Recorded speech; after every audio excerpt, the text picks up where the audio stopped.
बरगढ़ जिला भटली बजार प्रांगण में आज कृषक परिवार तरफ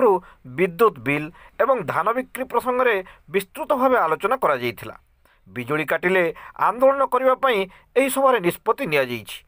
सभापति थबीर साहू सभापतित्व में प्रथमे गत विधानसभा विभागीय विद्युत मंत्री केवी सिंहदेव कहते जे गत बीजेडी सरकार 4000 कोटी टंकार ऊर्ध्व छाड़ कर वर्तमान कंपनी माने 1096 कोटी टंका देउन कंपनी मानक हजार हजार कोटी टंका छाड़ करा बेले चाषी मानक पई काहेकि कठोर नीति बोली वक्ता माने क्षोभ प्रकाश करिसेंति। हीराकुद जलसेचन पुनरुद्धार पर 855 कोटी टंका दे सरकार केनाल मरामती करेंगे। अण जलसेचित चाषी कहीं साबत पुआ हम एणु गभीर नलकूप जरिया जलसेचन व्यवस्था सरकार बहन करवा उचित। जदि सरकार बहन न करेंगे ताहले चाषी चाष करने दुस्सह हो। आज बैठक में जहाँ पाखे टंका अच्छी दे पारे किंतु बाध्यबाधकता विद्युत बिल असुली को ग्रहण करा नहीं एवं दरकार पड़े आंदोलन करने बाध्य हेबु बोली निष्पत्ति नि बैठक में संयुक्त कृषक संगठन उपदेष्टा रमेश महापात्र, बारपहाड़ कृषक संगठन सभापति ईशांत भोई सहित भटली ब्लॉक कृषक संगठन शांतनु माझी, सुरेंद्र साहू, दिलीप साहू, विनय साहू, हेमंत साहू, अनंत खमारी, अक्षय प्रधान, सुरथ साहू, संजीव नायक, अरुण मुना, पिंटू पटेल, गंगाराम भुए, क्षीरोद्र साहू प्रमुख उपस्थित थे। संयुक्त कृषक संगठन उपदेष्टा मंडली सदस्य रमेश महापात्र आज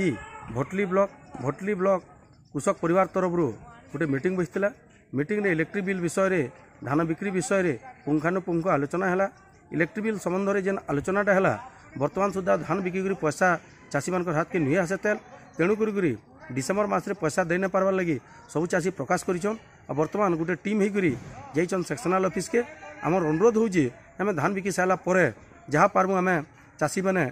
इलेक्ट्रिक बिल हिसाब से किसी पैसा देवार लगी प्रस्ताव करिछन। द्वितीय कथा हूँ जदि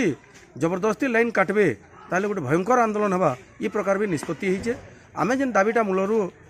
कृषक संगठन तरफ उठाऊँ जलसेचन आधार इलेक्ट्रिक बिल नियाजो बोलिकी जदि जलसेचन आधार इलेक्ट्रिक बिल नहीं नेबे आज्ञा ताहले आम प्रोडक्शन ऑफ कॉस्ट जेन आम उत्पादन खर्च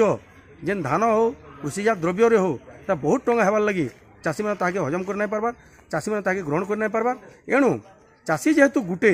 अताबिरार चाषी और भटलीर चाषी अताबिरार 305 टंका दौथार बेले से जलसेचन व्यवस्था आम 3000 टंका बोरिंग रे देकर चाष कर नहीं पारू ये प्रकार जुक्ति रखिक आम कहबार लगी चाहूँ अताबिरार जेनता 305 टंका एकड़ प्रति वर्षक नौचन भटली अंचल चाषी मान भी इलेक्ट्रिक बिल बाबद नहीं 305 टंका वर्षक हिसाब से जदि नि जाए ताहले आमर उपरे गोटे समान आईन है और कृषक मान उपरे गोटे समदृष्टि है बोली अनुभव होगा और कृषक मैंने समृद्ध हे और कृषक मैंने आवा दिन उत्साहित होकर